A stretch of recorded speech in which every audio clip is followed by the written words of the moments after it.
शैलेंद्र जी, वही सूबा, वही जमीन, वही पुलिस, वही फाइल, वही इंडियन पेनल कोड, वही इजलास, वही जज, वही मुहर्रिर। अभी तक कभी सजा नहीं हुई, अभी तक कोई गवाही देने नहीं गया कभी मुख्तार के खिलाफ, और जिसने देने की सोची वो अल्लाह को प्यारा हो गया। कृष्णानंद हत्या मामले में मुख्तार बरी हो गए, लेकिन इस गैंगस्टर के मामले में दोनों छोटे बड़े भाई बरी नहीं हो पाए। गवाही हुई, खम ठोक कर गवाही हुई अदालत में। कैसे संभव हुआ शैलेंद्र जी? अभी तक कभी संभव नहीं हुआ था।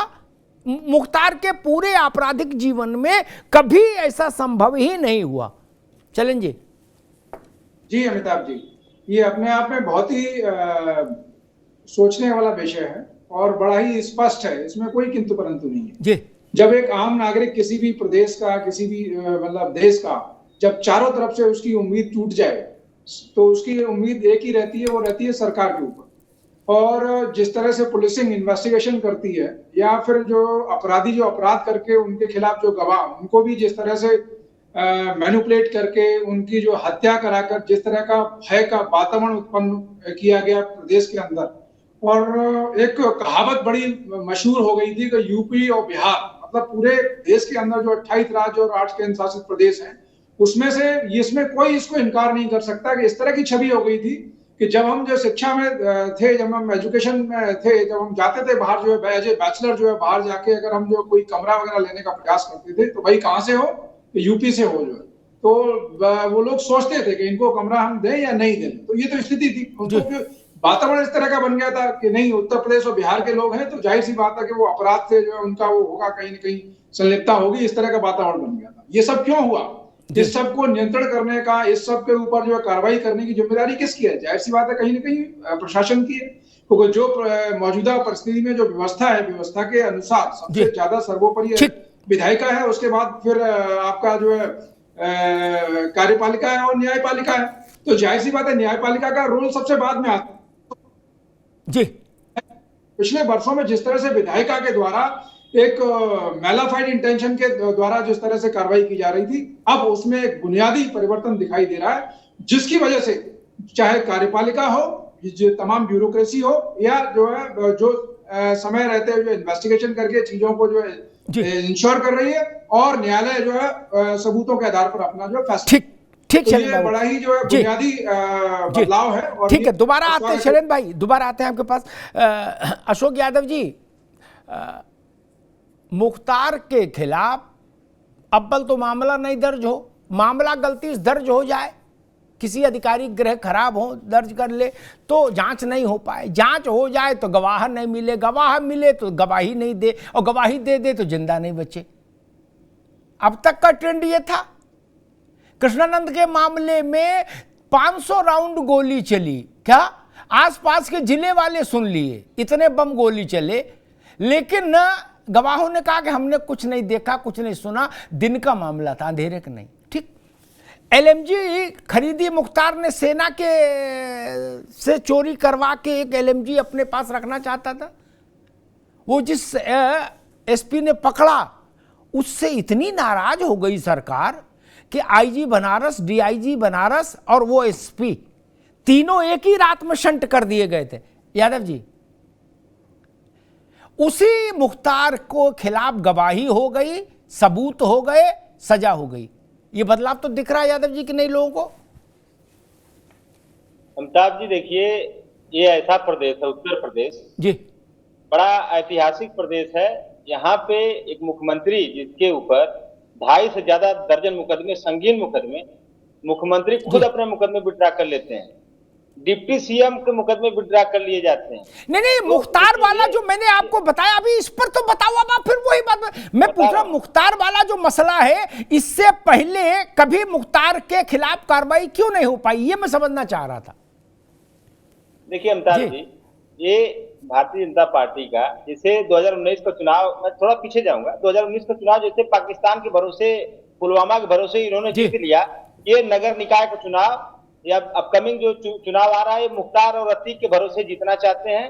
एक परसेप्शन क्रिएट करना चाहते हैं प्रदेश में। क्योंकि देखिए निकाय चुनाव में जो भी मुद्दे हैं, ये मुद्दे बिल्कुल गौण हो गए हैं। भारतीय जनता पार्टी कोई नेता कोई कार्यकर्ता मुद्दों की बातें नहीं कर रहा, सब लोग खाली बात कर रहे हैं अतीक मुख्तार। देखिए ये सिर्फ और सिर्फ चुनावी एजेंडा इनका है। कार्रवाई अगर करनी होती इनकी मंशा अगर साफ रहती तो कैसे ब्रजेश सिंह की रिहाई करवा देती है सरकार। अशोक जी ठीक, एक मिनट ठीक है अशोक जी, एक मिनट, मैं रिटोरिक में नहीं फंसना चाहता, चाहे भाजपा हो चाहे सपा हो, ठीक, उसके लिए प्रेस कॉन्फ्रेंस करिए अपनी पार्टी के दफ्तर में, यहां नहीं। मेरा मूल सवाल यह था, एलएमजी पकड़ी गई, मुख्तार जिसको लेना चाहता था, उससे उस समय की सरकार, मुलायम सिंह जी की सरकार इतनी नाराज हुई कि एक रात में आईजी, डीआईजी, एसपी तीनों शंट कर दिए गए। मैं ये पूछ रहा था, उसका निकाय चुनाव से क्या लेना देना भाई? आज का मामला है। मैं वही बता रहा अमिताभ जी, क्या बता रहे थे आप ना? ऐसा गोल गोल जलेबी नहीं बनाओ, सीधी बात करो, कहीं तो इतिहास थोड़ी ना बदल दोगे भाई। मुझे बोलने दीजिए, मैं बता रहा हूँ। नहीं, आप कहानी बताओगे तो फिर मैं दूसरे के पास चला जाऊंगा जी। नहीं, अब देखिए आप जो सुनना चाह रहे हैं। अरे सुनना नहीं, मैंने सवाल पूछा भाई, इसमें सुनना क्या चाह रहा हूं? सवाल पूछा, मैं बता रहा हूँ, सवाल पूछ रहा है आप, मैं बता भी रहा हूँ। बात सुनिए तो पहले जी। आप सुनने की क्षमता तो रखिए अमिताभ जी, आप सुनना भी नहीं चाहते, भाजपा वाले नाराज हो जाएंगे, कैसे चलेगा? नहीं, मेरे से तो भाजपा शासन नहीं, ये डर आप लोग चिंता करो, हमको सबकी सबकी वो पता है स्थिति भैया, हमको न समझाओ। हमारी सेहत में फर्क नहीं, ना भाजपा से, ना कांग्रेस से, ना सपा से, ना बसपा से। सुनने की ये हम या और पत्रकारों को समझाना, ये ज्ञान की बात हमको मत बताना कभी ना, या और पत्रकार होंगे। अमिताभ अग्निहोत्री के बारे में पता कर लो पहले जाके, यादव जी पता कर लो पहले जाके, तब बोलना ये सब बातें। बाकी ये सब हमारे साथ नहीं, नो, हमारे साथ इस टाइप की कमेंट कभी मत करिएगा। पूछने का, सत्ता से सवाल पूछने का अधिकार विपक्ष को संविधान ने दिया है, और इसी संविधान ने मीडिया को भी दिया अधिकार सत्ता से सवाल पूछने का। लेकिन जब वो मीडिया सत्ता की चाटुकारिता पर उतारू हो जाती है तो सवाल वहां भी खड़े होते हैं अमिताभ जी। ठीक, मैंने अशोक जी ठीक है, मीडिया के रोल पर एक मिनट रुकिए, मीडिया के रोल पर अपने दफ्तर में प्रेस कॉन्फ्रेंस करो, सबको बुलाओ, बताओ, जो समझ में आए सो कहो। यहां मैंने सवाल पूछा, एलएमजी पकड़ी गई कि नहीं? पकड़ी गई। एलएमजी बहुत घातक हथियार है, तो एक रात में एलएमजी पकड़ने के जुर्म में आईजी, डीआईजी, एसपी क्यों नाप दिए? ये पूछा, इसका उत्तर नहीं दिया आपने। पूरी रामायण भांच दी और ज्ञान अलग दे रहे हो। नहीं, अभी नहीं, ना, अभी रुकना होगा, अभी नहीं, आप विषय पर आ ही नहीं सकते ना, आपकी भी मुश्किल है, विषय पर कैसे आओगे? देखिए डिप्टी सीएम के ऊपर किस तरह से चंदा चोरी के मुकदमे थे। अरे भाई मेरी जान छोड़ो अशोक यादव जी, ये आप जो सवाल वापस हो गए, आप असल में बहस का विषय आपको बताया जाता है, पहले बताया जाता है ना, तो उसी विषय पर तैयारी करके आएंगे कि नहीं? कि कुंभ के मेला बोलने लगोगे? मैं पूछ रहा हूं मुख्तार, आप कुंभ पे बोलने लगो, बोले जी नहीं हमारा तो मन कुंभ, ऐसा नहीं चलेगा ना। विषय तो पहले बताते होगा ना आपको, हमारा स्टाफ आपको, तो उस पर ही बोलोगे ना, कि जो मन में आएगा बोलने लगोगे। बोले आज रामायण मेला बोलेंगे, अरे रामायण मेला आप अपने घर में बोलो भाई, पार्टी ऑफिस में बोलो जाके यार, यहां नहीं बोल सकते। ना भाजपा बोल सकती है, ना कांग्रेस, ना सपा, ना बसपा, ना कोई पार्टी नहीं बोल सकती। अगर इस विषय पर आए हैं तो ये सोचकर आइए, इसी विषय से जुड़े प्रश्नों पर हमको रहना होगा। समझ गए यादव जी? हमेशा के लिए ये निवेदन स्वीकार कर लीजिए, ठीक। बाकी बातें कहनी है प्रेस कॉन्फ्रेंस करिए, बाकी बातें कहनी है, स्वागत है, प्रेस कॉन्फ्रेंस करिए, ट्विटर पर लिखिए, यहां नहीं, माफ करिए ना। 1947 से लेकर आज तक का पूरा ब्यौरा आप दीजिए, प्रेस कॉन्फ्रेंस करिए, मुझे कोई समस्या नहीं। लेकिन यहां मित्र वही बात जो विषय है, आज मुख्तार अंसारी का विषय है तो आज मुख्तार अंसारी, कल कोई और विषय होगा तो उसी पर चर्चा होगी। ये सब मेरे साथ नहीं चलता। अमिताभ जी मैं मुख्तार अंसारी पे ही बात कर रहा हूं। नहीं, आप नहीं बोल पाएंगे, आपके लिए खतरा हो जाएगा। आप आराम से बैठो, दाएं बाएं घुमाओ, आपसे खतरा भी हो जाएगा, चक्कर मत पड़ो आप, है ना। अभी जेल में ही है मुख्तार, अभी कुछ हुआ तो है नहीं, आप काय को अपनी जान जोखिम में डालो, शांत आराम से बैठो, कोई दिक्कत नहीं। हम जानते हैं समस्या कहां है मालिक, हमको मालूम है उसका झोला ढोने वाले कौन कौन लोग हम जानते नहीं क्या? आपके किसी सवाल का जवाब अरे नहीं दे पाएंगे ना आप जवाब, मालिक हमको पता नहीं क्या आप जवाब दे लोगे। रुक जाओ, बड़े बड़े तो जवाब नहीं दे पा रहे, आप क्या जवाब दोगे भैया मुख्तार पर? ठीक, प्रशांत पटेल जी, एक सबसे बड़ी समस्या होती थी कि इन लोगों के खिलाफ गवाह नहीं मिलता था, और जब तक गवाह नहीं मिले तब तक अदालतें कुछ कर नहीं सकती थी। हर केस में ये बरी हो जाते थे, मूंछें ऐंठते हुए बाहर आ जाते थे। और गवाहों की सुरक्षा, गवाहों की हिफाजत, गवाहों को हौसला, गवाहों का मनोबल बना रहे, ये सब जिम्मेदारी आती है शासन पर, अभियोजन पर। जी। कृष्णानंद राय के मूल केस में एक्विटल है सारे अपराधियों का, इंक्लूडिंग मुख्तार, जो अपील में गई अलका राय। लेकिन कृष्णानंद और रुंगटा और मिला के सारे अपराधों को मिला के जो गैंगस्टर लगा, उसमें गवाह खड़े रहे और परिणाम आ गया। क्या आपको लगता है कि इससे एक मैसेज जाएगा उत्तर प्रदेश की जनता में कि कोई अपराधी इतना बड़ा नहीं कि जिसके खिलाफ कानून अपना काम नहीं कर सके? जी अमिताभ जी नमस्कार। बिल्कुल आपने सही बताया है कि 2017 के बाद परिस्थितियां बदली हैं और पहली बार ऐसा हो रहा है कि बड़े माफियाओं को सजा हो रही है। मुख्तार को एक अन्य मामले में भी सजा हुई योगी सरकार में ही, और उसके पहले अतीक को भी आजीवन कारावास की सजा हुई थी। उसके पहले ऐसे हमें नहीं सुनने में आता था कि किसी बड़े अपराधी माफिया को सजा मिलती हो। पहले अतीक के मामले में कई बार आपने चर्चा की, डिबेट कई सारी हुई है कि किस तरीके से जजेस रिक्यूज कर लेते थे, गवाह पलट जाते थे या गवाह मार दिए जाते थे। यही सेम केस मुख्तार अंसारी के मामले में होता था, या तो गवाह मार दिए जाते थे या पलट जाते थे, या जज वापस ले लेते थे। उनको भी अपने बीवी बच्चे हैं, उनको जान बचानी होती है। लेकिन अब व्यवस्थाएं बदली हैं, परिवर्तन हुआ है, गवाहों की सुरक्षा हुई है, जजेस को भी सुरक्षा का भाव हुआ है कि वहाँ ठीक है जजमेंट अगर इनके अगेंस्ट भी देंगे उसके न्याय के आधार पर, तो उनके परिवार को उनकी सुरक्षा के लिए खतरा नहीं होगा। तो ये एक एट लार्ज पब्लिक के बीच में मैसेज गया है कि आप अगर यहाँ पे उत्तर प्रदेश में अपराध करेंगे तो आपको सजा मिलना तय है, आप कानून से नहीं भाग सकते।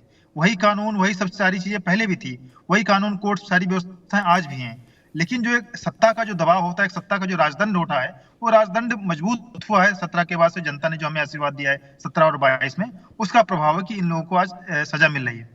और मुझे तो बड़ा आश्चर्य हो रहा है कि समाजवादी पार्टी के प्रवक्ता लोग ठीक है भाजपा पे सवाल उठाते हैं, उनका अधिकार है। आज इतने लोग बिल्कुल इनकी मानसिक संतुलन बिगड़ गया अतीक और मुख्तार को इस मामले के बाद से कि मीडिया पर भी सवाल उठाने लगे, आपकी सत्यनिष्ठा पर भी सवाल उठा रहे, जबकि आप तो, मैं देखता हूँ सभी पार्टियों पर सवाल उठाते हैं, आप तो हमसे भी तीखे सवाल पूछते हैं। हम लोगों ने तो कभी आपके ऊपर निष्ठा पे सवाल नहीं उठाया कि आपकी क्रेडिबिलिटी पे सवाल उठाने की किसी की हिम्मत नहीं होनी चाहिए। तो जनता ये सब चीजें देख रही है, इसीलिए अमिताभ जी जब रिजल्ट आता है तो कहते हैं ईवीएम हैक हो गई। भाई ईवीएम हैक नहीं हो गई, हमने जनता के दिमाग को हैक कर लिया है। आप लोग जिस तरह के काम करते हैं, जो अब की मैं समझ गया प्रशांत, अब की मैं समझ गया, अब की ईवीएम निकाय में ईवीएम का मामला नहीं आएगा। अब की जो मेरी समझ कह रही, जो मैं अशोक जी से इन्फ्रेंस निकाल पाया हूं, अब की ये लोग ठीकरा फोड़ेंगे मुख्तार और अतीक के सर निकाय के परिणाम का। ये कहेंगे देख लो निकाय, मुख्तार और अतीक के चलते बीजेपी ने निकाय जीत लिया। बिल्कुल सही बात कर रहे हैं। और दूसरा कहेंगे कि प्रशासन ने हरा दिया। जिन जगह पे हार जाएंगे तो जीत जाएंगे, अगर जैसे वहां मैनपुरी में जीत गए, वहां पे सैनी जी वाली सीट पे जीत गए, तो वहां सब चीजें ठीक थी, वहां प्रशासन खराब नहीं था। लेकिन जहां पे हार जाएंगे वहां प्रशासन भी अगेंस्ट हो जाएगा। और ये मुद्दा तो है ही, तो इनके बहाने पहले से तैयार है। आपने बिल्कुल, आपका अनुभव है 40 साल का, तो हमने बिल्कुल पहले से रिजल्ट बता दिया है। उमेश यादव जी, मसला स्थानीय निकाय का छोटा है। अतीक, मुख्तार, शहाबुद्दीन, ये लोग स्थानीय निकाय नहीं, ये हर निकाय से बड़े निकाय थे। क्या ये सच नहीं? स्थानीय निकाय क्या लाया चुनाव? सपा की दृष्टि बहुत छोटी है। स्थानीय निकाय का एक चुनाव इनके साम्राज्य के सामने क्या बेच रहा है? जिस आदमी के खिलाफ 4 दशक में कोई सरकार गवाह नहीं सुरक्षित रख पाई, सबूत नहीं दे पाई, जो अधिकारी उस अपराधी को नापसंद हुआ, वो अपराधी उसके पूरे जोन में नहीं रह पाया, जिसने उस पर हाथ डालने की कोशिश की, उसको मुख्यमंत्री मुलायम सिंह यादव हो या और लोग हो, उनके जरिए तत्काल वो मिला, तो उस आदमी को जब सजा हो जाए और उसका परिवार में जितने वयस्क लोग हैं वो या तो जेल में है या फरार हैं और चुनाव लड़ने का काम ही खत्म हो गया। अब सपा चाहे भी, मान लो इनका दिल उसके लिए कहे भी, तो भी टिकट नहीं दे सकते, क्योंकि वो चुनाव नहीं लड़ पाएगा, ना मुख्तार ना अफजाल। ये बड़ा बदलाव नहीं क्या उमेश यादव जी? देखिए आदरणीय अमिताभ जी, अभियोजन कार्य में जी लंबी प्रोसेस होती है। जाता है, पुलिस द्वारा विवेचना होती है, फिर हाँ। वो मुकदमा जब माननीय न्यायालय के सामने अभियोजन के लिए जाता है तो उसमें एक तरफ जुडिशरी होती है और एक बहुत बड़ा तबका जो सरकार से प्रेरित होता है, जो सरकार के अधीनस्थ होता है, वो दोनों मिलकर काम करते हैं। और जब सरकार से अधीनस्थ तबका जो उससे सरकारी मशीनरी जुड़ी हुई, चाहे वो अभियोजन अधिकारी हो, चाहे सरकार द्वारा नियुक्त किए गए सरकारी वकील क्यों ना हो, चूंकि वो भी सरकार के ही कहीं ना कहीं मुलाजिम है, और चाहे वो आसपास का जो उस समय सरकार का औरा है उस अपराधी के साथ में, जो आभा मंडल उसके साथ काम कर रहा है राजनीति में, तो ये सारी चीजें मिलके अभियोजन कार्य को कभी पूरा ही नहीं होने देती। और जब ये सारी चीजें सरकार का औरा और सरकारी मशीनरी बिल्कुल विशुद्ध तरीके से, कानूनी तरीके से काम करती है, तो इस तरह के अपराधों में न्यायालय को सुगमता से अपना निर्णय सुनाने में आसानी होती है और उन तक ऑथेंटिक बात माननीय न्यायालय के सामने पहुंच पाती है। माननीय न्यायालय, जैसे अभी आपने कृष्णानंद राय के हत्याकांड की बात की जिसमें 67 गोलियां शरीरों में पाई गई, इससे ज्यादा जघन्य हत्याकांड नहीं हुआ देश और प्रदेश में जिसकी चर्चा होती है, और उसके बावजूद भी मुकदमा छूट गया। कहीं ना कहीं वो पूरी प्रोसेस को ठीक तरीके से माननीय न्यायालय के द्वारा सामने नहीं आने दिया गया। अब चूंकि वो सारी चीजें समाप्त हो चुकी है, जनता में भय जो है वो समाप्त हो चुका है जो पिछली सरकारों ने किया, अब पूरी तरीके से न्यायपालिका के सामने सरकारी मशीनरी ठीक बात रख पा रही, इसलिए इस तरीके से अदालतों से सजा हो रही है। ठीक बात।